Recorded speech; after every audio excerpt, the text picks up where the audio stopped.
بسم اللہ الرحمن الرحیم الحمد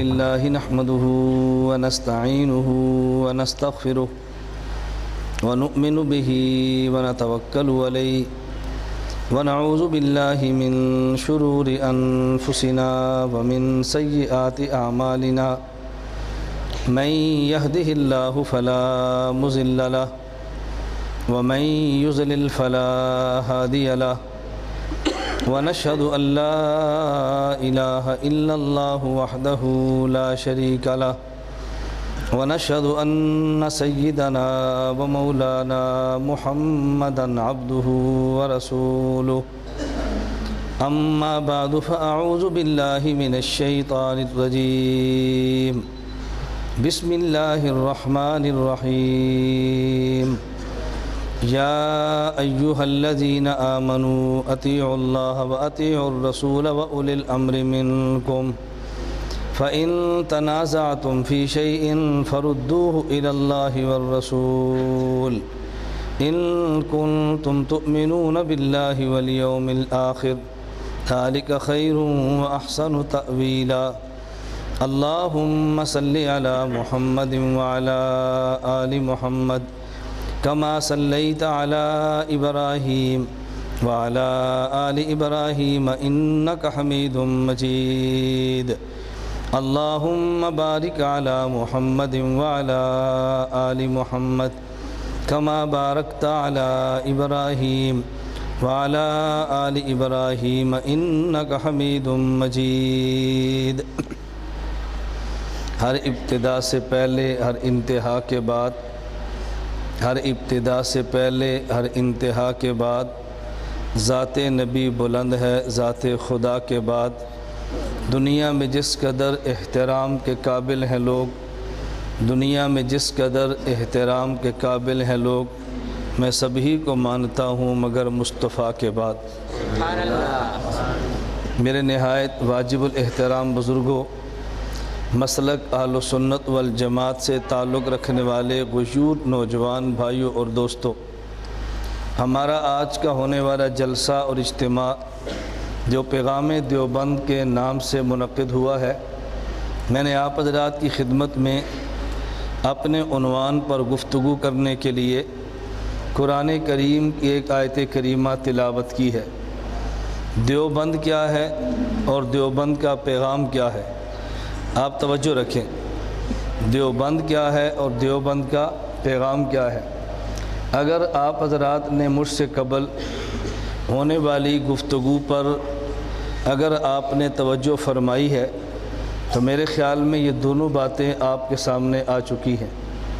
مفتی عبدالواحد قریشی سلمہ نے آپ کے سامنے یہ بیان فرمایا کہ دیوبند کیا ہے، اور مجھ سے قبل حاجی انعام اللہ صاحب نے اپنے شکریہ ادا کرنے والے الفاظ میں جو دیوبند کا پیغام ہے اس کو بیان کیا ہے آیت کریمہ کی روشنی میں، لیکن عموماً ہمارے مجمع اور سامعین کی عادت ہوتی ہے کہ جب تک اصل مہمان کا بیان شروع نہ ہو ابتدائی بیانات پہ توجہ دیتے نہیں ہیں، اگر توجہ دے بھی تو ان کی اہمیت ان کے دماغ میں ہوتی نہیں ہے، حالانکہ بات ہو چکی ہوتی ہے لیکن ہم توجہ نہیں دیتے تو بات سمجھ نہیں آتی۔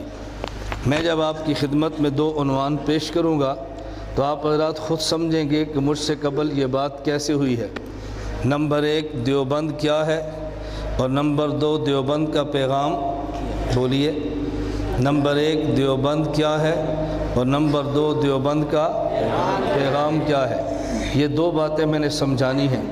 نمبر 1 دیوبند کیا ہے اور نمبر 2 دیوبند کا پیغام کیا ہے۔ جہاں تک تعلق اس بات کا ہے کہ دیوبند کیا ہے، آپ کہو گے یہ سمجھانے کی ضرورت نہیں ہے، کون نہیں جانتا؟ مولانا موسیٰ صاحب اپنی سیٹ پر آؤ نا، تو یہاں ٹیک لگا لیں گے نا۔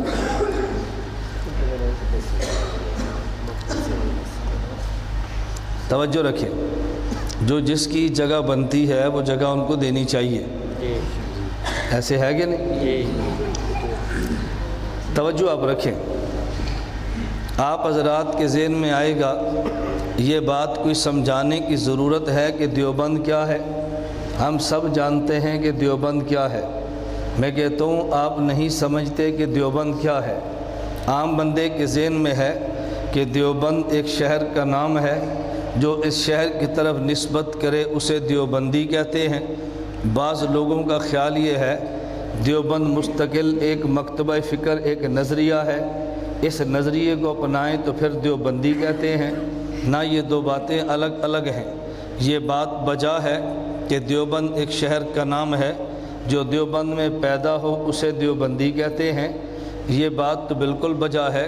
لیکن ہمارا مقصد آج شہر کی نسبت نہیں، ہمارا مقصد ایک وصف کی نسبت ہے۔ نسبتیں دو قسم کی ہوتی ہیں، کبھی نسبتیں ہوتی ہیں شہروں کی وجہ سے، کبھی نسبتیں ہوتی ہیں خاندانوں کی وجہ سے، اور کبھی نسبتیں ہوتی ہیں بعض اوصاف کی وجہ سے۔ ہم جو دیوبندی خود کو کہتے ہیں اس وجہ سے نہیں کہ ہم شہر دیوبند سے رہتے ہیں، اس وجہ سے نہیں ہم شہر دیوبند میں پیدا ہوئے ہیں۔ ہم جو خود کو دیوبندی کہتے ہیں اس کی وجہ یہ نہیں کہ ہمارے آباء و اجداد میں سے کوئی بندہ دیوبند میں پیدا ہوا اس کی وجہ سے خود کو دیوبندی کہا، اور ہم جو خود کو دیوبندی کہتے ہیں اس کی وجہ یہ بھی نہیں ہے کہ دیوبند کو الگ مسلک ہے، الگ نظریہ ہے، الگ فکر ہے، یہ بات نہیں۔ میں آسان لفظوں میں کہتا ہوں دیوبند مستقل الگ مذہب نہیں، بلکہ جو دین رسول اللہ صلی اللہ علیہ وسلم نے دیا ہے اس تسلسل کا نام دیوبند ہے۔ دیوبند والوں نے کیا کام کیا ہے، بات توجہ سے سمجھنا۔ دیوبند والوں نے کام کیا کیا ہے؟ کوئی نیا مذہب نہیں دیا، نیا دین نہیں دیا، نیا فرقہ نہیں دیا، نیا نظریہ نہیں دیا، کوئی نئی سوچ نہیں دی۔ دیوبند نے یہ کام نہیں کیا، بلکہ دیوبند نے کام یہ کیا ہے کہ جو دین اللہ نے پیغمبر کے ذریعے مکمل کروایا ہے، جو دین اللہ نے صحابہ کے ذریعے جمایا اور دنیا میں پھیلایا ہے، جو دین خدا نے امام اعظم ابو حنیفہ اور ائمہ فقہا کے ذریعے لکھوایا ہے، اسی دیوبند کے اسی دین کو خدا نے دیوبند کے ذریعے آنے والے فتنوں سے بچایا ہے۔ تو دیوبند کو مستقل دین نہیں ہے، بلکہ جو دین پیغمبر لائے ہیں، جس دین کو صحابہ پھیلائے ہیں، جس دین کو امام ابو حنیفہ لکھوائے ہیں، دیوبند والے اسی دین کو لے کے آگے دنیا میں چلے ہیں۔ ہوا یہ تھا کہ جب نبی نے دین مکمل کر کے امت کو دیا ہے، ہوا یہ تھا جب دین کو صحابہ نے دنیا میں جما دیا اور پھیلا دیا ہے، ہوا یہ تھا کہ جب امام ابو حنیفہ ائمہ فقہا اور محدثین نے دین کو لکھوا دیا ہے، امت تک دین جب پہنچا ہے تو پھر کئی قسم کے لوگ آئے ہیں۔ بعض لوگوں نے یہ کام کیا ہے کہ دین میں کچھ زائد چیزیں داخل کی ہیں، بعض لوگوں نے دین میں سے کچھ چیزیں نکالنے کی کوشش کی ہیں۔ دیوبند والے پہرے دار بن کے کھڑے ہیں، نہ دین میں سے کوئی چیز نکلنے دی ہے، نہ دین میں کوئی چیز آنے دی ہے۔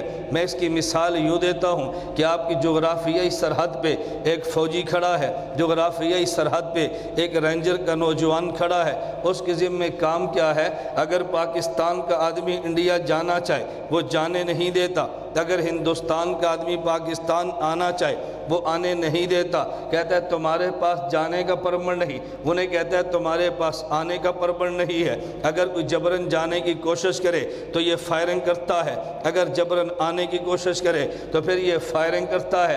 بالکل اسی طرح اگر کوئی بندہ دین میں سے چیز نکالنے کی کوشش کرتا ہے یا دین میں داخل کرنے کی کوشش کرتا ہے، جو دین تھا اگر کوئی نکالنا چاہے تو دیوبند والا فائرنگ کرتا ہے، اگر دین سے نکالنا چاہے تو دیوبند والا فائرنگ کرتا ہے، لیکن دونوں کی فائرنگ جدا جدا ہے۔ ایک جغرافیائی سرحد کا محافظ ہے جسے فوجی اور رینجر کہتے ہیں، اس کی فائرنگ الگ ہے۔ ایک نظریاتی سرحدوں کا محافظ ہے جسے دیوبندی عالم کہتے ہیں، اس کی فائرنگ کا نام الگ ہے، اس کی فائرنگ کو گولیاں کہتے ہیں، اس کی فائرنگ کو دلائل کہتے ہیں،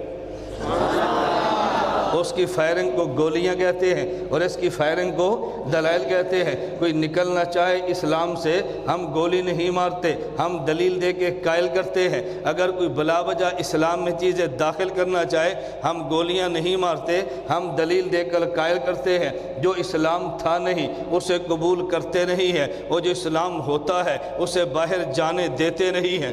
میں مثال یوں دیتا ہوں کہ دیوبند کی مثال پہرے دار کی ہے۔ اگر بہترین سا مکان نگہبان بنا ہو اور باہر پہرے دار کھڑا ہو، تو پہرے دار کا کام کیا ہے؟ اگر کوئی مکان سے قیمتی چیز چرانا چاہے یہ چرانے دیتا نہیں ہے، اگر کوئی مکان کے اندر گندی چیز ڈالنا چاہے یہ ڈالنے دیتا نہیں ہے، اور پہرے دار یہ نہیں دیکھتا یہ چوری کرنے والا کون ہے، وہ یہ نہیں دیکھتا یہ اضافے کرنے والا کون ہے، وہ یہ نہیں دیکھتا کہ یہ چوری کرنے والے کے چہرے پہ داڑھی نہیں ہے یا اس کے چہرے پہ داڑھی ہے، وہ یہ نہیں دیکھتا اس کے سر پہ پگڑی ہے، وہ یہ نہیں دیکھتا اس نے ٹائی پہنی ہے 3 پیس کے اندر آیا ہے، وہ پہرا دیتا ہے۔ یہی حال دیوبند والوں کا ہے۔ مرزا قادیانی آیا ہے، پگڑی باندھ کر آیا ہے، مرزا قادیانی آیا اپنے چہرے پہ داڑھی رکھ کر آیا ہے، دیوبند والوں نے کہا چور ہے، اس سے تم نے بچنا ہے۔ اور کئی لوگ ایسے بھی آئے ہیں، جاوید غامدی آیا وہ سر سے ننگا ہو کر آیا ہے، جاوید غامدی آیا اس نے اپنے چہرے پہ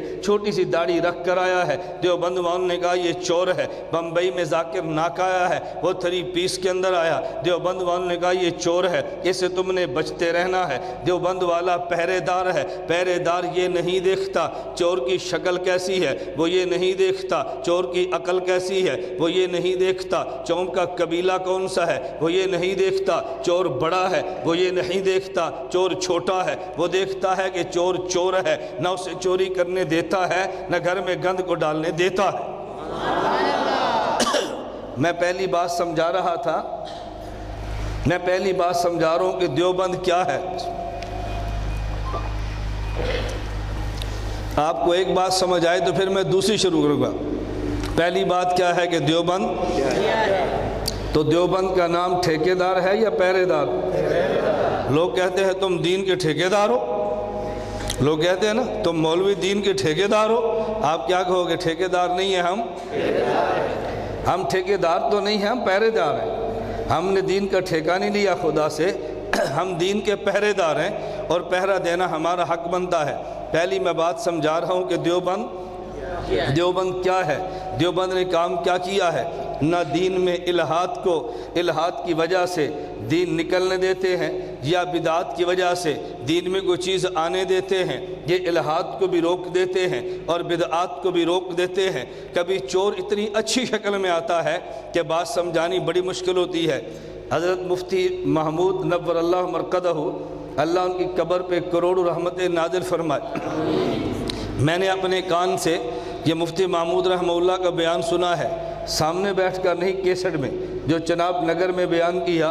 مرزائیت کو کافر قرار دینے کے بعد مفتی محمود رحمہ اللہ فرمانے لگے کہ جب اسمبلی میں بحث چلی ہے قادیانیت سے، ادھر جب مرزا ناصر آیا، اس کے چہرے پہ داڑھی، اس کے سر پہ پگڑی، اس کا لمبا چولا، اس کے کرتے، تو لوگ حیران ہوتے کیا یہ بھی کافر ہو سکتا ہے؟ کیا یہ بھی کافر ہو سکتا ہے؟ مفتی صاحب سوچتے تھے، فرماتے ہیں میں سوچتا تھا میں اراکین اسمبلی کو کیسے بتاؤں گا یہ کافر ہے۔ اس کی شکل کو دیکھ کر لوگ کہیں گے یہ تو شاید جنید بغدادی ہے، یہ شاید یقین کریں، شکل دیکھو، داڑھی بھی رکھی ہے، سر پہ پگڑی بھی باندھی ہے اور لمبا جبہ کبا کے ساتھ آیا ہے۔ مفتی صاحب فرماتے ہیں میں تعجب میں پڑ گیا، میں ان کا کفر کیسے سمجھاؤں گا، لیکن جب بات چلی ہے تو مفتی محمود رحمۃ اللہ علیہ نے اسمبلی میں ایسے قائل کیا کہ آپ اندازہ نہیں فرما سکتے۔ میں اسمبلی کی پوری بات تو سناتا نہیں ہوں، اس کا فائدہ نہیں ہے، لیکن صرف 2 باتیں عرض کرتا ہوں۔ نمبر 1، مفتی محمود رحمہ اللہ فرمانے لگے کہ مجھے ایک رکن اسمبلی نے پوچھا، مفتی صاحب آپ جو حضور کو آخری نبی مانتے ہیں اور حضور کے بعد کوئی نبی نہیں مانتے، کیا اس کی دلیل قرآن میں بھی ہے؟ یہ رکن اسمبلی ہے اور پوچھ رہا ہے کہ اس کی دلیل قرآن میں بھی ہے۔ مفتی محمود فرمانے لگے قرآن کریم کا سورہ بقرہ پہلا پارہ، اس میں دلیل موجود ہے حضور کے بعد کوئی نبی نہیں ہے۔ اس نے کہا جی پہلے پارے میں، فرمایا پہلے پارے کے پہلے رکوع میں ہے کہ حضور کے بعد کوئی نبی نہیں ہے۔ اس نے کہا یہ ہم نے کئی بار پڑھا ہے لیکن پہلی بار آپ سے سنا کہ پہلے پارے میں دلیل موجود ہے۔ مفتی صاحب فرمانے لگے اللہ نے جو ایمان والوں کی صفتیں بیان فرمائی ہیں اس میں جملہ ہے وَالَّذِينَ يُؤْمِنُونَ بِمَا أُنزِلَ إِلَيْكَ وَمَا أُنزِلَ مِن قَبْلِكَ وبالآخرۃ ہم یوقنون، ایمان والے وہ ہیں جو اس وحی پر ایمان لائیں جو میرے محمد آپ پر اتری ہے، اس وحی پر ایمان لائیں جو آپ سے پہلے اتری ہے۔ اللہ نے دو وحیوں کا تذکرہ کیا ہے، ایک وحی وہ جو ہمارے نبی سے پہلے ہے، ایک وحی جو ہمارے نبی پر ہے۔ اگر بعد میں کوئی نبی آنا ہوتا اور اس کی نبوت ایمان کا حصہ بنتی، اللہ آیت یوں فرماتے، اللہ آیت یوں نازل فرماتے، والذین یؤمنون بما انزل الیک وما انزل من قبلک وما انزل من بعدک۔ بھئی ایمان والا تو وہ ہے جو تجھ پہ آنے والی وحی کو مانے، جو تجھ سے پہلے وحی اس کو مانے، جو تیرے بعد وحی آئی اس کو مانے۔ اللہ نے دو وحیوں کا تذکرہ کیا ہے، ایک نبی سے پہلے وحی، ایک حضور پر وحی ہے۔ اس سے پتہ چلا میرے محمد کے بعد کوئی نبی نہیں آنا، اگر آنا ہوتا خدا اس کا تذکرہ بھی کر دیتے، بات ایمان کی تھی۔ وہ رکن اسمبلی کہنے لگا کہ جی مجھے بات سمجھ آ گئی ہے، آپ کیا فرمانا چاہتے ہیں؟ فرمایا اگر سمجھ نہ آئے میں اگلی دلیل پیش کر دوں گا۔ اس نے کہا جب ہمیں بات سمجھ آئی ہے، میں سمجھانے یہ لگا تھا کہ یہ نہیں دیکھتے چور کیسا ہے، دیوبند والے اس کی چوری کو واضح کر دیتے ہیں اور مسئلہ سمجھا دیتے ہیں۔ نمبر دو، مفتی محمود فرمانے لگے یہ تو بات رکن اسمبلی کی ہے۔ جب میری مرزا ناصر سے بات چلی وہ مجھے کہنے لگا کہ تمہارے پاس دلائل کیا ہے؟ جب میں نے ختم نبوت کے دلائل شروع کیے تو میں نے قرآن کی آیت پڑھی، ما کان محمد ابا احد من رجالکم ولکن رسول اللہ وخاتم النبیین۔ میں نے آیت پڑھی کہ دیکھو حضور محمد ہے اور خدا کے آخری نبی ہے۔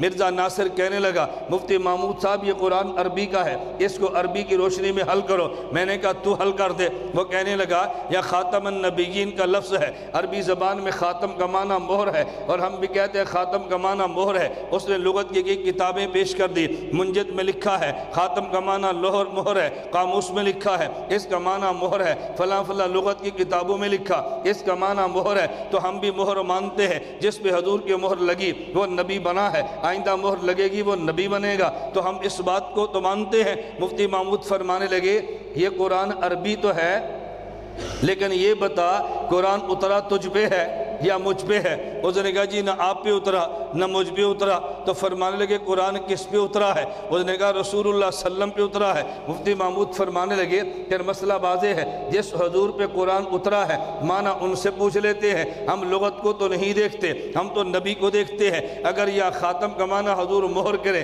میں بات تیری مان لیتا ہوں، اگر خاتم کا معنی حضور آخری کرے تو بات میری مان لے۔ میں خاتم کا معنی آخری پیغمبر سے بتانے لگا۔ رسول اللہ صلی اللہ علیہ وسلم نے فرمایا انا خاتم النبیین لا نبی بعدی، میں نے خاتم النبیین کا معنی لا نبی بعدی بتا دیا ہے۔ تو خاتم النبیین کا معنی مہر نبوت بتا دے اللہ کے نبی سے۔ اس کا اس کے پاس کوئی جواب نہیں تھا، وہ بالکل خاموش ہو گیا۔ میں بتا صرف یہ رہا تھا کہ جب بھی بات چلی ہے تو دیوبند والوں نے دین پہ پہرا دیا ہے اور دین کا دفاع کیا ہے۔ پھر دیوبند والے پہرا دیتے وقت یہ نہیں دیکھتے جب دین کا پہرا دیں گے اس پہ سزا کیا ملے گی۔ اگر پہرے دار آپ کے مکان کا وہ با وفا ہوتا ہے اور باہر سے آنے والا طاقت والا ہو، وہ اپنی جان تو دے دیتا ہے لیکن مکان میں گھسنے نہیں دیتا، اپنے ہاتھوں کٹوا دیتا ہے مگر وہ گھسنے نہیں دیتا۔ اس کو اٹھا لیا جائے اغوا برداشت کر لیتا ہے لیکن وہ گھسنے مکان میں نہیں دیتا۔ بالکل دیوبند والوں نے یہ کام کیا ہے کہ جب دین کا پہرا دیا،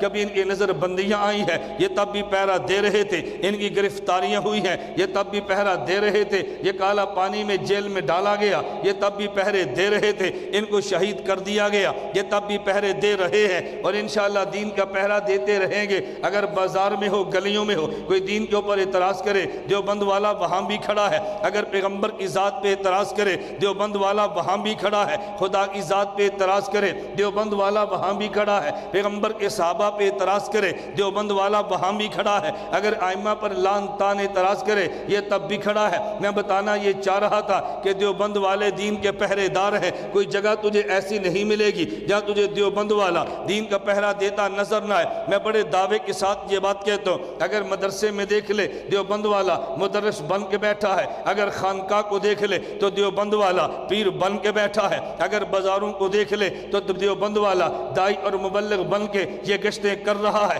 اگر تو میدان کو دیکھ لے دیوبند والا مجاہد بن کے بیٹھا ہے، اگر اسمبلیوں میں دیکھ لے تو دیوبند والا فضل الرحمان آج بھی بیٹھا ہے۔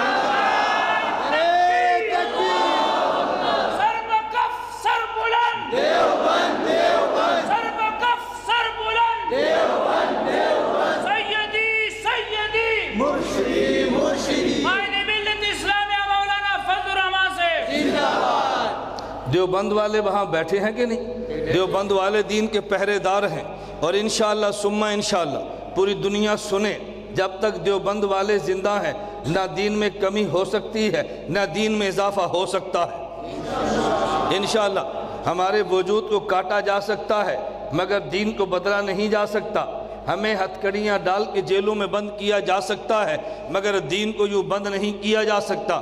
میں پہلی بات بتا رہا تھا، ہمیں یہ پتہ چلے کہ دیوبند کیا ہے، اس کے بعد میں عرض کروں گا کہ دیوبند کا پیغام کیا ہے۔ میں نے صاف لفظوں میں بات کی ہے، اب بتاؤ دیوبند کوئی الگ نظریے کا نام ہے؟ دیوبند کو الگ مشن کا نام ہے؟ دیوبند کو الگ عقیدے کا نام ہے؟ دیوبند الگ عقیدے کا نام نہیں ہے۔ جو دین نبی نے مکمل کروایا ہے، جو دین صحابہ نے پھیلایا ہے، جو دین امام ابو حنیفہ نے لکھوایا ہے، اسی دین کو دیوبند والوں نے بچایا ہے۔ اسی دین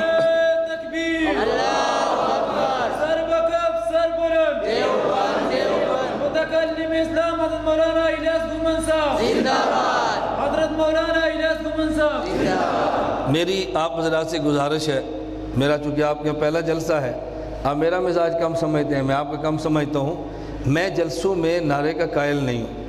یہ میری اپنی خواہش ہوتی ہے کہ جلسوں میں نعرے نہ لگیں، یہ نہیں کہ کبھی کوئی اور جلسہ ہو پھر بھی نعرہ لگائیں۔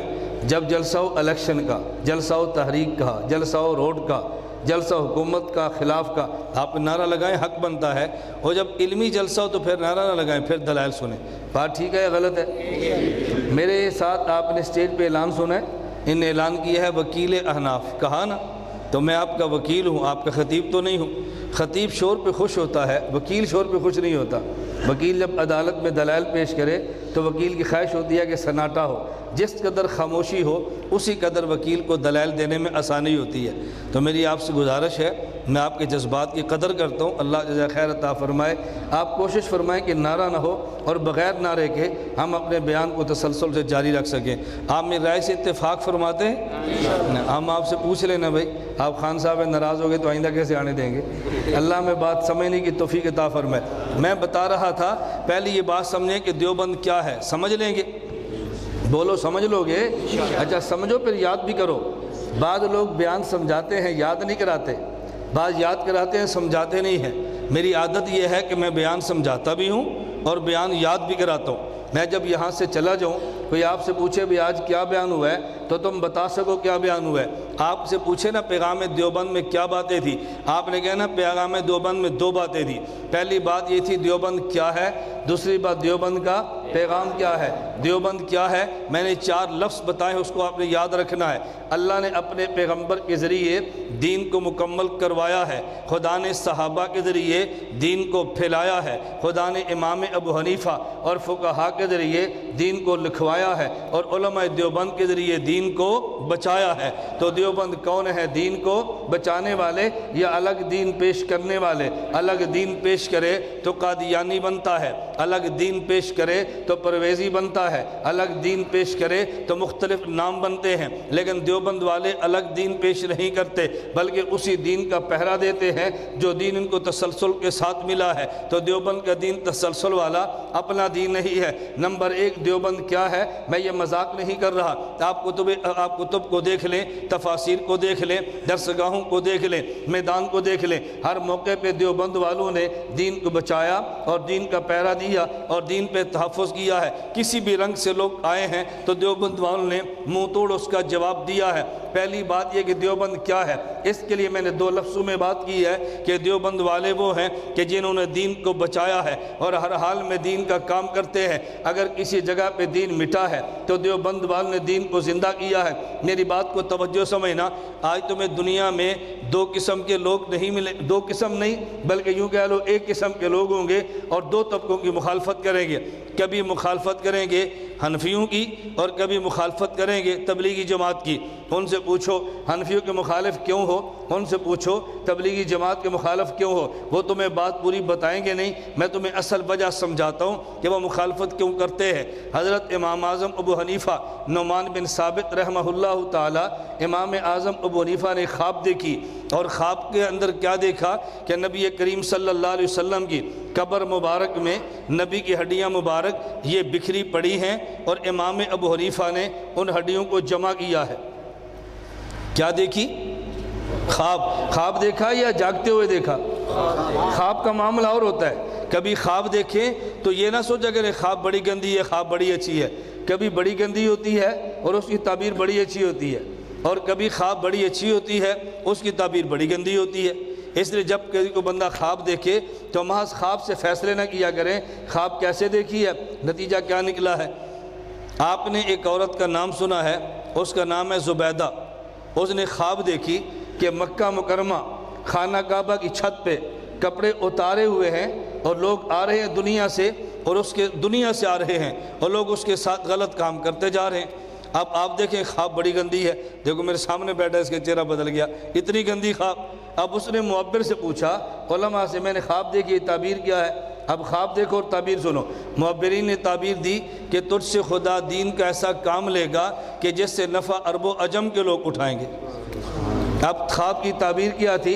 اس نے مکہ مکرمہ سے مدینہ منورہ تک ایک نہر کھدوا دی جس نہر کا نام نہر زبیدہ ہے، اور مکہ سے مدینہ آنے والے حاجی عمرے والے پانی پیتے.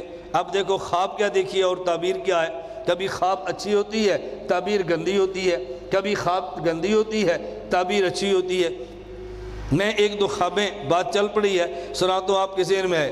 خواب دیکھی. خواب دیکھنے والا کون ہے؟ نواب صدیق حسن، غیر مقلد عالم، ان کا شاگرد اور مرید مولانا قاسم نانوتوی رحمۃ اللہ علیہ سے. اس نے کہا کہ رات میں نے خواب دیکھی ہے، ایک جنازہ پڑا ہے، رسول اللہ صلی اللہ علیہ وسلم موجود ہیں، اور کسی آدمی نے نواب صدیق صاحب کو مصلی پہ کھڑا کر دیا، اللہ کے نبی کی موجودگی میں مصلی پر کھڑا کیا. مرید بڑا خوش ہے کہ بڑی اچھی خواب ہے. مولانا قاسم نانوتوی فرمانے لگے انا للہ و انا الیہ راجعون. اس نے کہا حضرت کیا ہوا؟ فرمایا اگر یہ خواب سچی ہے تو تمہارے پیر نواب صدیق صاحب کا انتقال ہو گیا ہے. انہوں نے کہا جی وہ کیسے؟ فرمایا آدمی زندہ ہو اور نبی سے آگے مصلی پر بڑھے، ایسے تو نہیں ہوتا. ہاں بندہ فوت ہو جائے اور اس کی میت کو آگے کر دیا جائے، ایسے ہو سکتا ہے. اس کا مطلب یہ کہ تمہارے پیر صاحب دنیا سے چلے گئے. پتہ چلا نواب صدیق صاحب کا جنازہ اٹھ چکا تھا. اب دیکھو خواب کیسی ہے اور تعبیر کیسی ہے. کبھی خواب اور ہوتی ہے تعبیر بالکل الگ ہوتی ہے. مولانا مظہر نانوتوی رحمۃ اللہ علیہ نے خواب دیکھی کہ ایک شہر سے کچھ بطخیں اڑی ہیں اور میرے گھر میں آ کے بیٹھی ہیں.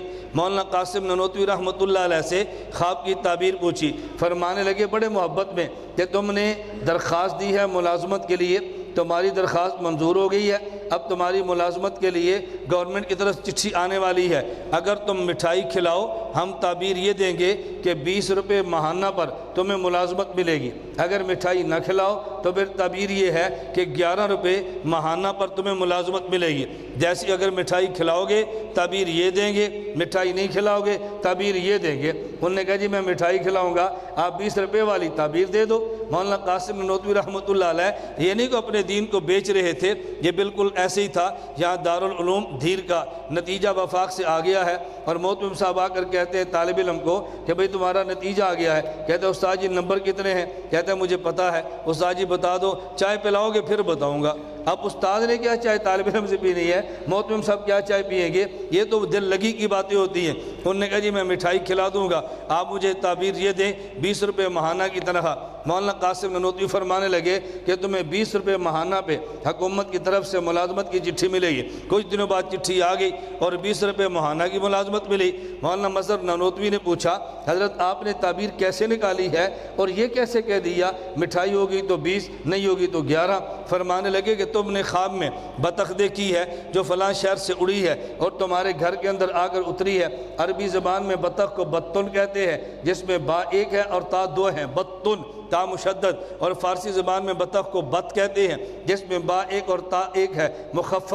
اور ابجد میں دیکھیں تو با کے عدد 2 بنتے ہیں، تا کے عدد 9 بنتے ہیں. رسول اللہ صلی اللہ علیہ وسلم نے فرمایا جب بندہ خواب دیکھتا ہے آسمان و زمین کے درمیان خواب لٹک جاتی ہے، جیسی معبر تعبیر دیتا ہے اس کے مطابق خواب صادق آتی ہے. اب میرے اوپر ہے میں تعبیر کیسے دوں گا؟ اگر میں عربی والی بطخ لوں گا تو با ایک اور تا 2 بنتے ہیں، 9 اور 2 11 اور 11 اور 9 20 بنیں گے. اگر فارسی والی بطخ لوں گا وہ بط ہے جس میں با اور تا ایک ہے تو 9 اور 2 11 بنتے ہیں، اگر میں عربی والی بطخ لوں گا تو 20 بنیں گے، اگر فارسی والی لوں گا تو 11 بنیں گے۔ تم نے کیا دیا؟ مٹھائی کھلائیں گے، ہم نے فارسی کی بجائے عربی والی بطخ مراد لی ہے تو تمہاری تنخواہ 20 روپے پہ لگ گئی ہے، تمہیں ملازمت وہ ملی ہے۔ اب دیکھو یہ خواب کی تعبیر ایک مستقل فن ہے، اللہ میں یہ بات سمجھنے کی توفیق دے۔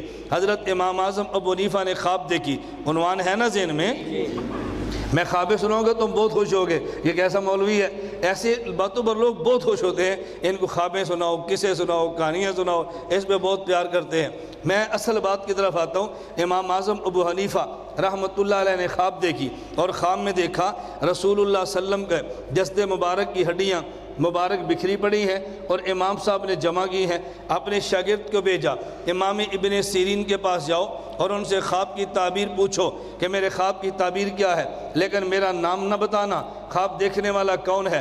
امام ابن سیرین رحمۃ اللہ علیہ کے پاس ان کا شاگرد گیا، پوچھا جی ایک بندے نے یہ خواب دیکھی اور اس کی تعبیر کیا ہے۔ امام ابن سیرین نے پوچھا یہ خواب دیکھنے والا کون ہے؟ انہوں نے کہا جس نے خواب دیکھی اس نے منع کیا میرا نام نہ بتانا۔ فرمایا بیٹا اس خواب کو ابو حنیفہ کے علاوہ کون دیکھ سکتا ہے؟ تو یہ بتا خواب دیکھنے والا کون ہے؟ کہا یہ خواب تو امام اعظم ابو حنیفہ رحمۃ اللہ علیہ نے دیکھی ہے۔ اب ابن سیرین نے تعبیر دی ہے۔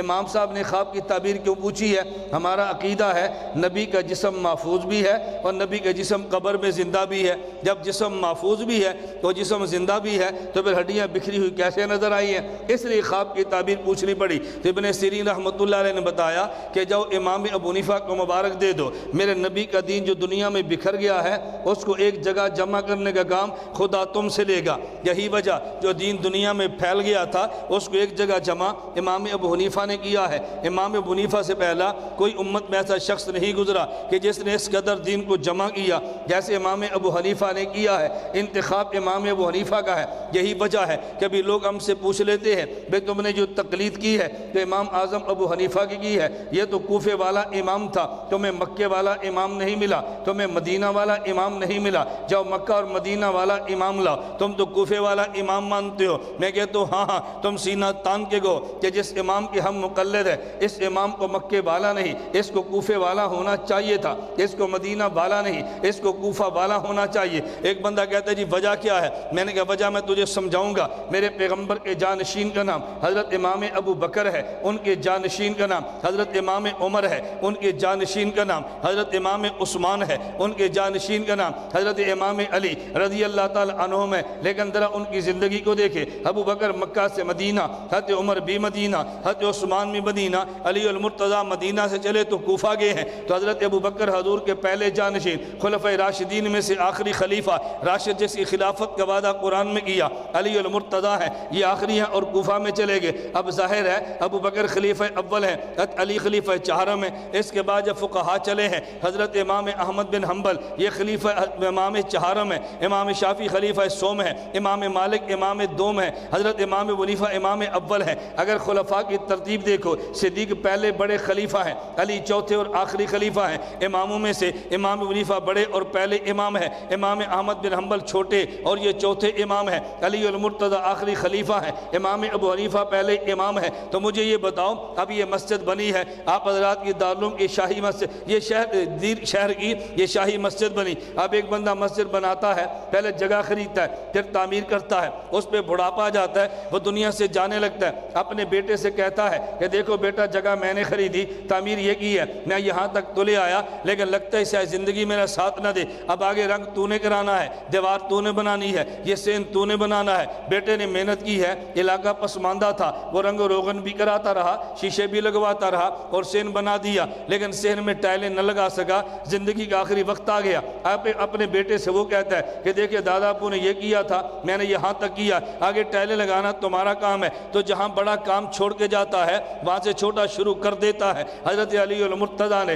نبی کے دین کو خلیفہ بن کے لیا اور کوفہ میں چھوڑ کے گئے ہیں، آگے امام اول امام ابو حنیفہ ہیں۔ تو جہاں سے علی نے کام چھوڑا ہے وہاں سے امام نے کام کو لینا ہے۔ تو جب علی مدینہ میں چھوڑتے تو لینے والا امام مدینہ میں ہوتا، علی کوفہ میں، علی مکہ مکرمہ میں چھوڑتے تو لینے والا مکہ مکرمہ میں پیدا ہوتا۔ جب حضرت علی المرتضیٰ نے کام کوفہ میں چھوڑا ہے تو لینے والے کو کوفہ میں ہونا چاہیے تھا، اس لیے ہم کہتے ہیں کوفہ وہ شہر ہے جو آخری خلیفہ کا جائے شہادت ہے اور پہلے امام کا جائے ولادت ہے۔ آخری خلیفہ کا جائے شہادت اور پہلے امام کا جائے ولادت ہے، تو جہاں سے کام چھوٹا وہاں سے آگے نکلیں گے نا۔ چلیں عنوان یہ نہیں، میں بات سمجھا رہا تھا، یہ تو میں نے درمیان میں ایک جملہ کہہ دیا۔ ایک شخص مجھ سے سوال کرنے لگا، او جی ہم تو ڈائریکٹ مدینہ جاتے ہیں، تم تو کوفہ سے ہو کر جاتے ہو۔ میں نے کہا بالکل، تم ڈائریکٹ مدینہ، ہم بایا کوفہ۔ انہوں نے کہا تمہاری دلیل کیا ہے؟ میں نے کہا میری دلیل تو پیغمبر کی حدیث ہے کہ بایا کوفہ، ہم اس لیے مدینہ جاتے ہیں، میرے پاس حدیث موجود ہے، تم حدیث پیش کر دو کہ ڈائریکٹ مدینہ جانا چاہیے، میں حدیث پیش کر دیتا ہوں کہ وایا کوفہ جانا چاہیے۔ کہتے ہیں حدیث موجود ہے؟ میں نے کہا جی ہاں۔ کہتے جی کون سی حدیث؟ میں نے کہا کامل ابن عدی میں روایت موجود ہے، رسول اللہ صلی اللہ علیہ وسلم نے فرمایا انا مدینۃ العلم و علی بابھا، میں محمد شہر علم ہوں، علی شہر علم کا دروازہ ہے، جو شہر علم میں آنا چاہے وہ دروازے سے آئے، یہ روایت کے لفظ موجود ہے۔ تو شہر علم مدینہ میں، شہر علم کا دروازہ کوفہ میں ہے، تو جب شہر میں جائیں گے تو وایا دروازہ جائیں گے۔ اس کی میں مثال دوں گا، امام اعلان کرتا ہے بے صف اول میں نماز پڑھو، اجر بہت ملتا ہے۔ نمازی دو قسم کے ہیں، ایک نمازی وہ ہے کہ جو مسجد کے دروازے سے گزر کے صف اول میں آتا ہے، اور ایک نمازی وہ ہے کہ جو دروازہ پھلانگ کے صف اول میں آئے تو دونوں صف اول میں ہیں، لیکن دروازے سے گزر کے آنے والا یہ با ادب نمازی ہے، اور دروازہ پھلانگ کے جانے والا یہ یہ دروازہ پھلانگ کے جانے والا بے ادب نمازی ہے، دروازے سے گزر کے جانے والا با ادب نمازی ہے۔ میں کہتا ہوں وایا کوفہ جانے والا یہ با ادب ہے، اور ڈائریکٹ جانے والا بے ادب ہے۔ ہم دیوبند والے با ادب ہیں، اس لیے وایا کوفہ مدینہ جاتے ہیں۔ میں نے کہا ہمارے سفر کی ترتیب تو نبوت سے ثابت ہے، تو نبوت سے اپنی بات بتا دے، ہم مان لیں گے۔ خیر میں جو جملہ سمجھا رہا تھا، یہ حنفیت اور تبلیغی جماعت کی مخالفت کیوں ہے؟ ایک بات آپ ذہن میں رکھنا کہ دین کسی نے لکھا نہیں تھا، لکھوایا کس نے؟ امام اعظم ابو حنیفہ رحمۃ اللہ علیہ نے۔ میرے پیغمبر کی سنت دنیا میں پھیل گئی تھی، خدا نے امام ابو حنیفہ کے ذریعے لکھوائی ہے۔ کیوں؟ علی المرتضیٰ کوفہ میں ہے، دارالحکومت کوفہ میں ہے، صحابہ گورنر کوفہ میں آتے جاتے ہیں، مشیر صحابہ کوفہ میں آتے اور جاتے ہیں، وزراء صحابہ کوفہ میں رہتے ہیں، تو دنیا بھر کے صحابہ کا آنا جانا یہ کوفہ میں تھا، تو میرے پیغمبر کی سنتوں کا آنا جانا یہ کوفہ میں تھا۔ اللہ نے امام کو شہر میں پیدا کیا، جو صحابہ کے شاگرد ہیں ان سے سنتیں دیکھی اور سنی ہیں اور لے کے امت کے حوالے کر دی ہے۔ جو دین کو لکھوایا سنت کو امام اعظم ابو حنیفہ نے ہے۔ پھر ایک دور وہ آیا کہ سنتیں مٹنا شروع ہو گئی، کوئی داڑھی منڈا رہا ہے، کوئی سر سے پگڑی اتار رہا ہے، کوئی بے پردگی میں جا رہا ہے، کوئی بے حیائی کے اندر جا رہا تھا، یہ دنیا میں سنتیں مٹ رہی تھی۔ خدا نے پھر حضرت مولانا الیاس دہلوی رحمۃ اللہ علیہ شیخ الہند کے شاگرد کو پیدا کیا، جو تبلیغی جماعت کے بانی ہے۔ جب سنتیں مٹی ہیں تو انہوں نے زندہ کی ہیں۔ اس لیے میں جملہ کہتا ہوں کہ جب سنتیں دنیا میں پھیلی تو جمع امام ابو حنیفہ نے کی ہے، جب سنتیں مٹی ہیں تو زندہ تبلیغی جماعت نے کی ہے۔ تو جو سنت کو مانتا ہے ان دونوں کو مان لے گا، اور جو سنت کو نہیں مانتا وہ ان دونوں کی مخالفت کرے گا۔ تو علماء دیوبند نے کوئی نئی سنت دی ہے؟ علماء دیوبند نے کوئی نئی سنت دی ہے؟ نہ، جو سنتیں مٹی تھی ان کو زندہ کر دیا ہے۔ ہمارے امام نے سنتوں کو جمع کر دیا ہے اور ہم نے سنتوں کو زندہ کر دیا ہے۔ تو دیوبند میں بتا رہا تھا کوئی مستقل دین، مستقل نظریہ، الگ فرقہ نہیں ہے، بلکہ دیوبند کیا ہے؟ میں پھر اس بات کو ختم کر کے آگے چلتا ہوں، عنوان ذہن میں رکھ لو۔ نمبر ایک، دیوبند کیا ہے؟ اللہ نے پیغمبر کے ذریعے دین کو مکمل کروایا ہے، صحابہ کے ذریعے دین کو پھیلایا ہے، امام ابو حنیفہ کے ذریعے دین کو لکھوایا ہے، علماء دیوبند کے ذریعے دین کو بچایا ہے۔ علماء دیوبند دین کو بچانے والے ہیں۔ میں تو کتنی اس پہ مثالیں پاکستان اور دنیا کی دوں گا، ہر موقع پہ دیوبند والوں نے دین کو بچایا۔ بلکہ آپ کو تعجب ہوگا، ایک وقت وہ بھی تھا کہ جب مدینہ منورہ اور سعودی عرب میں بحث چلی، بحث کیا چلی ہے کہ رسول اللہ صلی اللہ علیہ وسلم کے روضہ مبارک کو گرا دینا چاہیے، اور اس پہ بحث چلی تھی گرا دینا چاہیے۔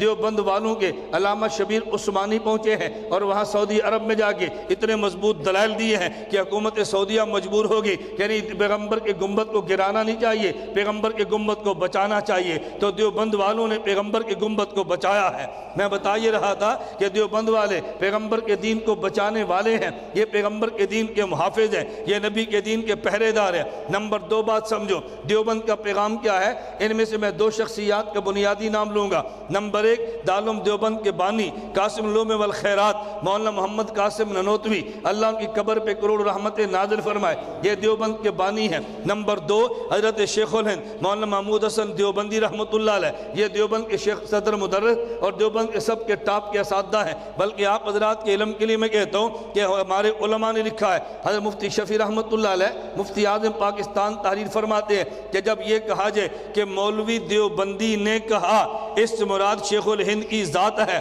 یعنی اس قدر یہ بڑا دیوبند کی سند رکھنے والا شخص ہے کہ جب مطلقاً مولانا دیوبندی کہا جائے مراد شیخ الہند کی ذات ہے، تو پھر میں یوں کہتا ہوں اگر آپ نے دیوبند کو سمجھنا ہے تو مولانا قاسم ننوتوی کو سمجھو، اگر دیوبند کو سمجھنا ہے تو شیخ الہند مولانا محمود حسن دیوبندی کو سمجھو، اگر دیوبند شیخ الہند سمجھ آ گیا تو دیوبند کا پیغام سمجھ آئے گا، اگر یہ سمجھ نہ آیا تو پھر تمہیں دیوبند کا پیغام سمجھ آ ہی نہیں سکتا۔ شیخ الہند مولانا محمود حسن دیوبندی رحمۃ اللہ علیہ یہ دنیا کا وہ شخص ہے امام اعظم ابو حنیفہ رحمۃ اللہ علیہ کے بعد کہ جس نے اتنے مضبوط رجال پیدا کیے ہیں کہ جس کی دنیا میں کوئی مثال نہیں ملتی۔ یہی وجہ کہ جس طرح امام اعظم ابو حنیفہ ان کی تصانیف موجود ہیں لیکن بہت کم ہے، امام شیخ الہند کی تصانیف موجود ہے لیکن بہت کم ہے۔ کسی بندے نے پوچھا ہے حضرت شیخ الہند رحمۃ اللہ علیہ سے، لوگ تو بڑی کتابیں لکھتے ہیں، آپ نے کتابیں بہت کم لکھی ہیں۔ شیخ الہند نے جواب دیا، فرمایا میں نے کتابیں لکھی تو نہیں، میں نے تمہیں کتابیں دی ہیں، میں نے کتابیں لکھی تو نہیں، تمہیں کتابیں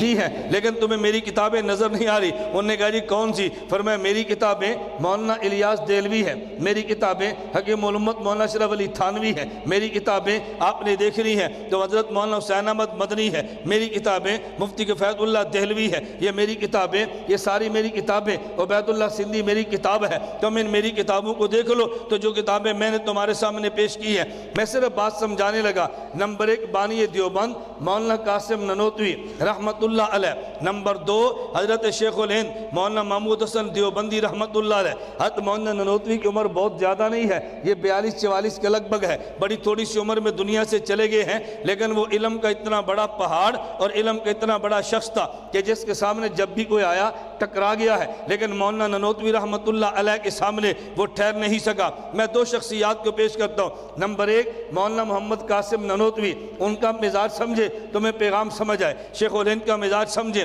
کہ تمہیں پیغام سمجھ آئے۔ مولانا ننوتوی رحمۃ اللہ علیہ وہ شخص ہیں کہ جب انگریز کے سامنے مد مقابل کھڑا ہونا پڑا تو مولانا قاسم ننوتوی رحمۃ اللہ علیہ افراد کو جمع کیا ہے، اشخاص کو جمع کیا ہے، اپنی طاقت کو جمع کیا، تو پوری جمع پونجی کو جمع کر کے شاملی کے میدان کے اندر یہ لائے ہیں۔ اور کس لیے لائے؟ میدان جہاد کو گرم کیا ہے، انگریز کے خلاف عملاً بغاوت کی ہے۔ حاجی امداد اللہ مہاجر مکی امیر بنے ہیں، مولانا قاسم ننوتوی رحمۃ اللہ علیہ ان کے جرنیل بنے ہیں، میدان جہاد کے اندر یہ نکل آئے ہیں۔ بات توجہ سے سمجھنا، ایک یہ بات چلی تھی بھئی آپ اس کے خلاف کیسے لڑیں گے، ہمارے پاس تو طاقت نہیں ہے۔ مولانا قاسم ننوتوی فرمانے لگے کہ جو میدان بدر میں 313 تھے، ہماری تعداد ان سے کم تو نہیں ہے۔ خیر دلائل چلے، جنگ شروع ہو گئی، لیکن عملاً نتیجہ کیا نکلا؟ ہمارے بہت سارے حضرات شہید ہو گئے، بہت سے حضرات دنیا سے چلے گئے، لیکن یہ نتیجہ یہ نکلا کہ میدان انگریز کے ہاتھ میں تھا، عملاً فاتح نہ بن سکے۔ مولانا قاسم ننوتوی رحمۃ اللہ علیہ نے پھر اجلاس بلا لیا اور یہ سمجھانا چاہا کہ دیکھو ہم نے مسلح جنگ لڑی ہے، ہم مسلح جنگ میں کامیاب نہیں ہو سکے، لیکن اس کا معنی یہ بھی نہیں ہے ہم مسلح جنگ سے ہاتھ گئے ہیں تو اپنے ہاتھوں کو ہاتھ پہ رکھ کے بیٹھ جائیں۔ ہم ہتھیار کی جنگ اگر ہار گئے، ہمیں علمی جنگ کو شروع کر دینا چاہیے۔ مولانا قاسم ننوتوی رحمۃ اللہ علیہ نے دارالعلوم دیوبند کی بنیاد رکھ کے علمی کام کا آغاز فرمایا ہے۔ اور کسی آدمی نے کہا تھا کہ مولانا جو طرز عمل آپ نے شروع کیا، اگر یہ طرز عمل جاری رہا تو اس کا نتیجہ کیا نکلے گا؟ فرمایا جو ہم نے یہاں دارالعلوم دیوبند کی بنیاد رکھی ہے، اس کا مقصد کیا ہے؟ ادھر انگریز آیا، ایک علمی پالیسی اس نے دی ہے، ادھر دارالعلوم دیوبند آیا، ایک علمی پالیسی میں نے دی ہے، ادھر دینے والا یہ لاٹ میں کالے تھا، ادھر پالیسی دینے والا مولانا قاسم ننوتوی تھا، اس نے پالیسی کرسیوں والی دی ہے، اس نے پالیسی یہ چٹائیوں والی دی ہے، اس نے انگریز کے بل بوتے پہ دی ہے، اس نے اللہ کے سہارے پہ دی ہے، اس کے پاس علم برطانیہ کا تھا، اس کے پاس علم رسول اللہ صلی اللہ علیہ وسلم کا تھا۔ یہ 2 پالیسیاں چلی ہے۔ مولانا قاسم ننوتوی فرمانے لگے اس نے تو یہ کہا تھا ہم تعلیم ایسی امت کو دیں گے، یہ دیکھنے والا انڈین لگے گا لیکن در حقیقت یہ انگریز ہوگا۔ مولانا قاسم ننوتوی فرماتے ہیں یہ دیکھنے والا اگرچہ ہندوستان میں لگے گا لیکن اندر سے مدینے والا ہوگا۔ ایک تعلیم وہ دیتے ہیں، ایک تعلیم یہ دی ہے۔ تو میں بتانا ہی چاہتا ہوں کہ مولانا قاسم ننوتوی رحمۃ اللہ علیہ کا پیغام اور مزاج یہ ہے، اگر حالات ایسے پیش آ جائیں آپ عملاً جنگ لڑ سکتے ہو تو لڑیں، اگر نہیں لڑ سکتے تو تمہیں میدان چھوڑنا نہیں چاہیے، میدان کا رخ بدل دینا چاہیے۔ تو میدان کے رخ بدلنے کو میدان سے دوڑنا نہیں کہتے۔ کبھی ہمارے لوگ سمجھتے ہیں کہ شاید یہ تو میدان سے دوڑ گئے ہیں، ان نے میدان کو چھوڑ دیا ہے۔ نانا مولانا قاسم نانوتوی رحمۃ اللہ علیہ نے عملاً میدان میں نکلے ہیں، اگر شکست ہو گئی ہے علمی میدان سجا دیا ہے، پھر مولانا قاسم نانوتوی رحمۃ اللہ علیہ کے اس علمی میدان سجانے کا نتیجہ کیا نکلا ہے؟ آج تم پوری دنیا میں چلے جاؤ، دنیا میں ایک ملک بھی تمہیں ایسا نہیں ملے گا جہاں دارالعلوم دیوبند کا بیٹا کوئی مدرسہ موجود نہ ہو۔ پوری دنیا میں تمہیں ایسا تلاش کرنے سے نہیں ملے گا جہاں دارالعلوم دیوبند کے فیض یافتہ لوگ موجود نہ ہو۔ تو مولانا قاسم نانوتوی رحمۃ اللہ علیہ نے پیغام جو دیا، ذرا اس کو میرے لفظوں میں سمجھو۔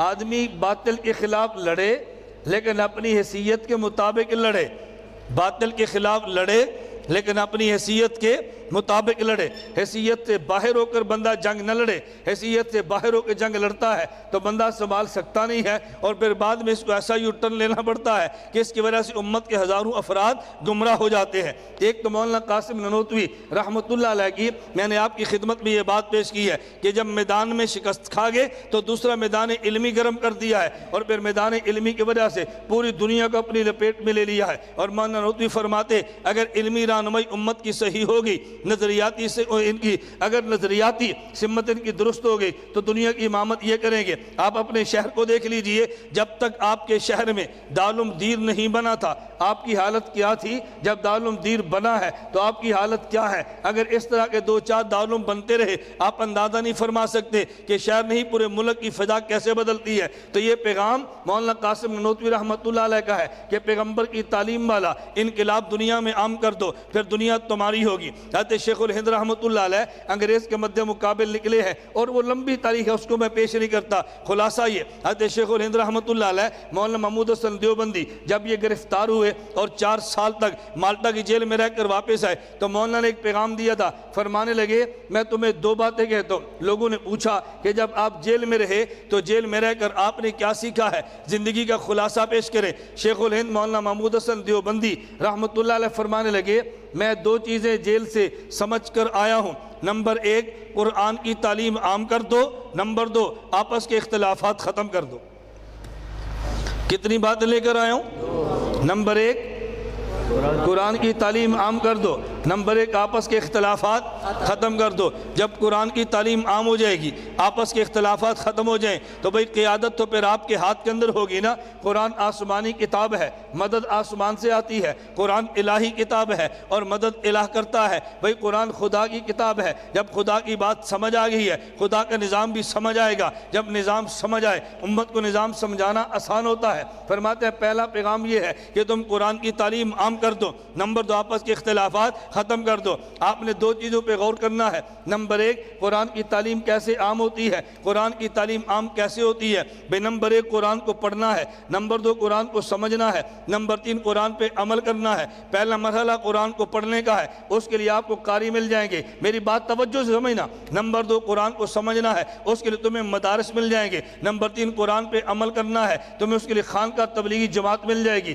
دیوبند والوں کے ہاں حفظ کی درس گاہیں بھی ہیں، دیوبند والوں کی ہاں قرآن سمجھانے کے لیے مدرس بھی موجود ہے، اور قرآن پہ عمل کرانے کے لیے خانقاہ اور تبلیغی جماعت بھی موجود ہے۔ تو پہلا کام کیا کریں گے؟ قرآن کو سمجھنا، نمبر 2 قرآن پہ نمبر 1 قرآن کو پڑھنا، نمبر 2 قرآن کو سمجھنا، نمبر 3 قرآن پہ عمل کرنا۔ توجہ سے سمجھنا، فرمایا قرآن کی تعلیمات کو عام کر دو، نمبر 1 قرآن کو پڑھو قاری صاحب سے، نمبر 2 قرآن کو سمجھو مولوی صاحب سے، نمبر 3 قرآن پہ عمل کرو، پیر صاحب سے بیعت کرو، تبلیغی جماعت میں نکلو۔ جب قرآن آپ نے پڑھ بھی لیا ہے، قرآن آپ نے سمجھ بھی لیا ہے، قرآن پہ عمل بھی کیا ہے، پھر اگلا مرحلہ ہے اس قرآن کو نافذ کرو، قرآن کریم کو نافذ کرو۔ بھئی پڑھنا قاری صاحب سے ہے، سمجھنا مولوی صاحب سے ہے، اور عمل کرنا ہے تبلیغی جماعت میں جاؤ، تاریخ پیدا ہوگی، خانقاہ کے پیر سے رابطہ کرو، پھر بھی ترغیب پیدا ہوگی۔ لیکن قرآن کو نافذ کیسے کرنا ہے؟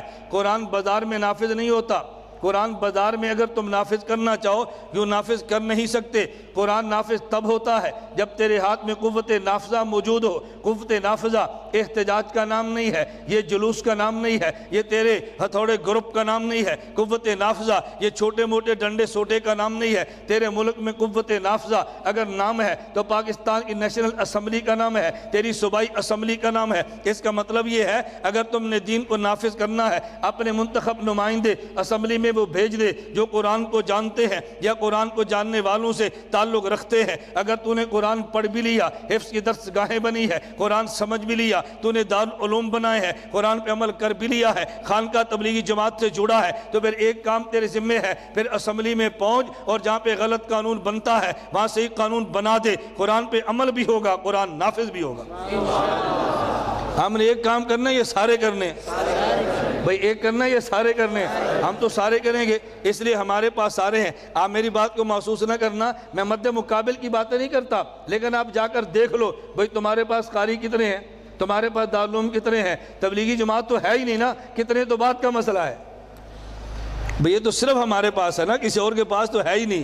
خانقاہیں تو ہمارے پاس ہے، یہ تو کہ اور تو ملنی نہیں ہے۔ آپ پوچھے بھی تمہارے پاس قاری کتنے ہیں، عالم کتنے ہیں، خانقاہیں کتنی ہیں، تمہارے جماعت والے کتنے ہیں، تمہارے عمل والے کتنے ہیں، تمہیں اس کی مثال تلاش کرنا مشکل ہے۔ تو میں بتا رہا تھا شیخ الہند رحمۃ اللہ علیہ نے پیغام کیا دیا ہے، نمبر 1 قرآن کی تعلیم کو عام کرو، اور نمبر 2 اختلافات کو ختم کرو۔ قرآنی تعلیمات کو عام کرنے کا مطلب کیا ہے؟ یہ قرآن کی تعلیم تیرے جسم پر بھی ہو، تیرے گھر میں بھی ہو، تیرے بازار میں بھی ہو، اور تیرے پاکستان کی اسمبلی میں بھی ہو۔ اگر تو نہیں جائے گا تو پھر قرآن میں وہ ہوگا جس کو سورہ اخلاص بھی نہیں آتی۔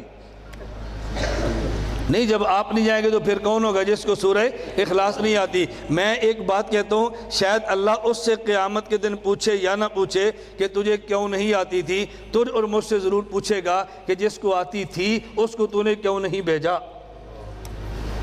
پوچھا جائے گا کہ نہیں؟ مجھے ایک پاکستان کے بہت بڑے عالم ہیں، مولانا عزیز الرحمان ہزاروی دامت برکاتہم، آپ نے نام سنا ہے؟ راول پنڈی جی تشریف لاتے رہتے ہیں۔ راول پنڈی ملے، مجھ سے بے حد محبت کرتے ہیں، سرپرستی فرماتے ہیں، شفقت کرتے ہیں۔ مجھے ملے تو بڑی توجہ کے ساتھ الگ کمرے میں بٹھا لیا اور فرمایا میں نے آپ سے 1-2 باتیں کرنی ہیں۔ میں نے کہا جی فرمائیں۔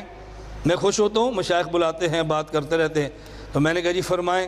مجھے کہتے ہیں تم اپنی حفاظت کا خیال کرو، اپنے گارڈ رکھو، اپنی جان بچاؤ۔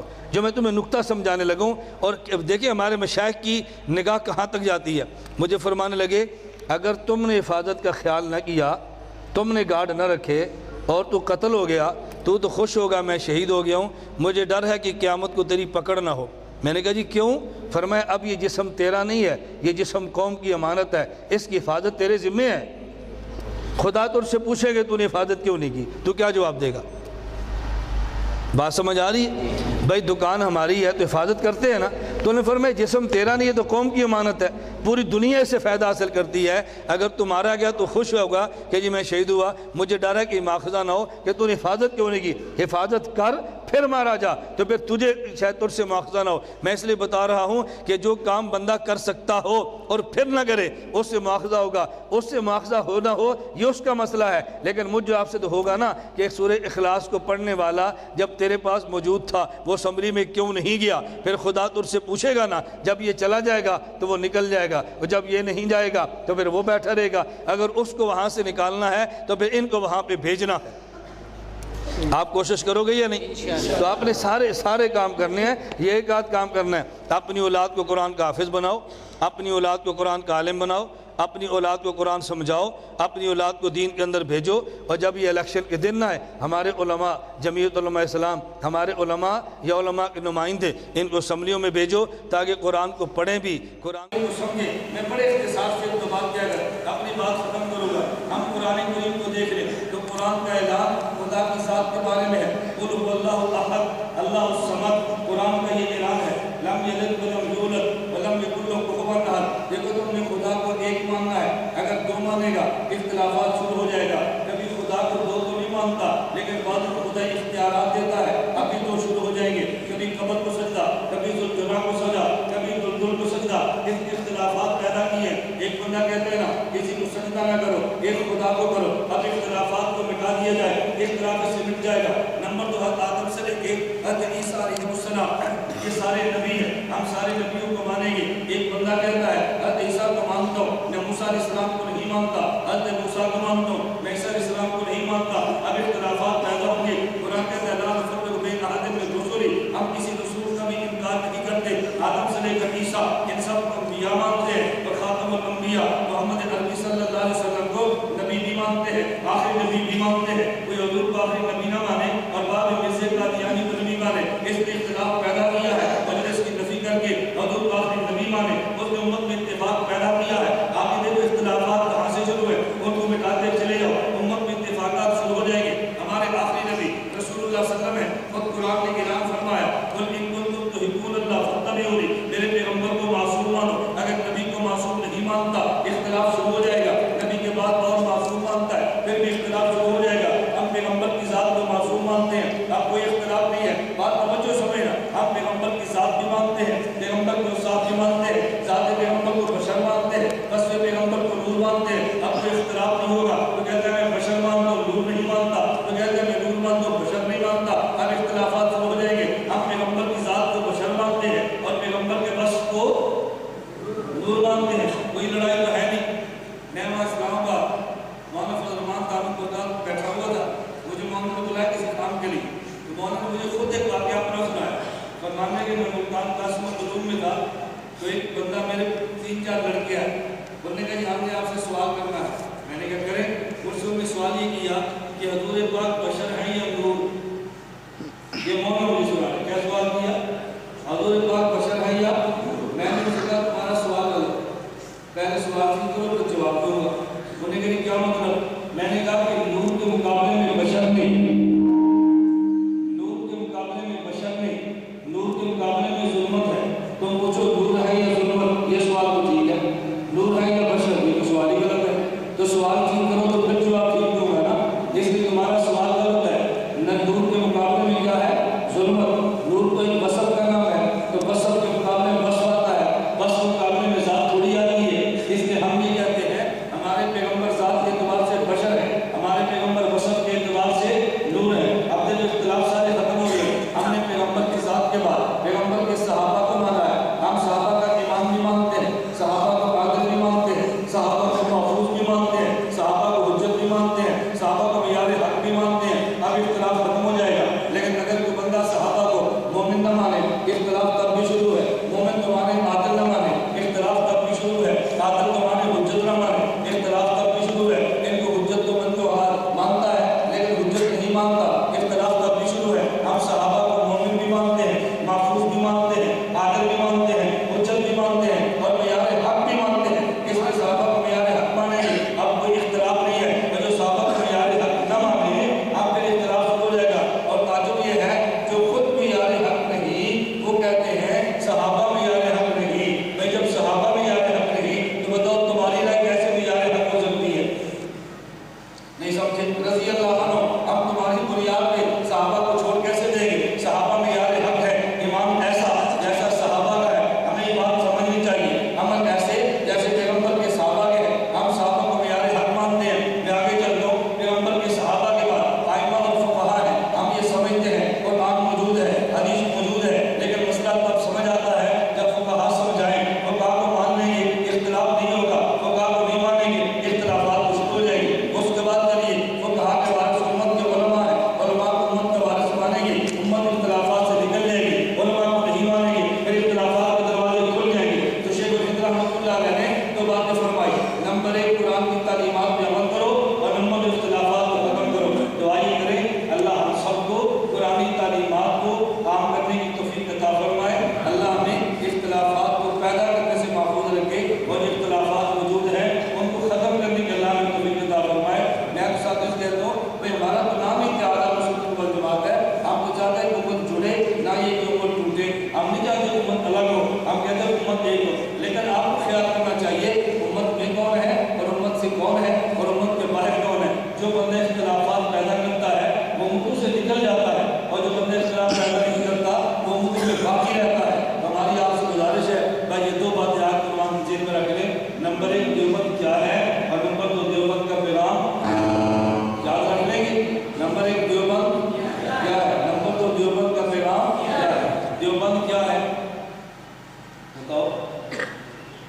بچانے والے دیوبند کیا ہے؟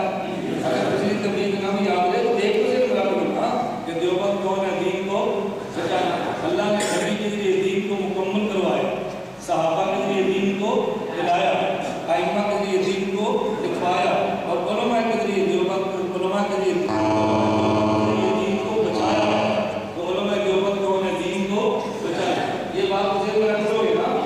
اور جس قدر کھلا سینہ خدا نے دیوبند والوں کو دیا ہے، اتنا بڑا سینہ شاید ہی کسی کا ہو۔ جتنا بڑا کام ہوتا ہے اتنا بڑا دل ہوتا ہے۔ جب کام چھوٹا ہو تو دل چھوٹے ہوتے ہیں، اور جب کام بڑا ہوتا ہے تو اس وقت انسان کے دل بھی چھوٹے ہوتے ہیں۔ اللہ پاک ہمیں بڑے کام کے لیے بڑا دل رکھ کر کام کرنے کی توفیق عطا فرمائے۔ بآخر دعوانا ان الحمدللہ رب العالمین۔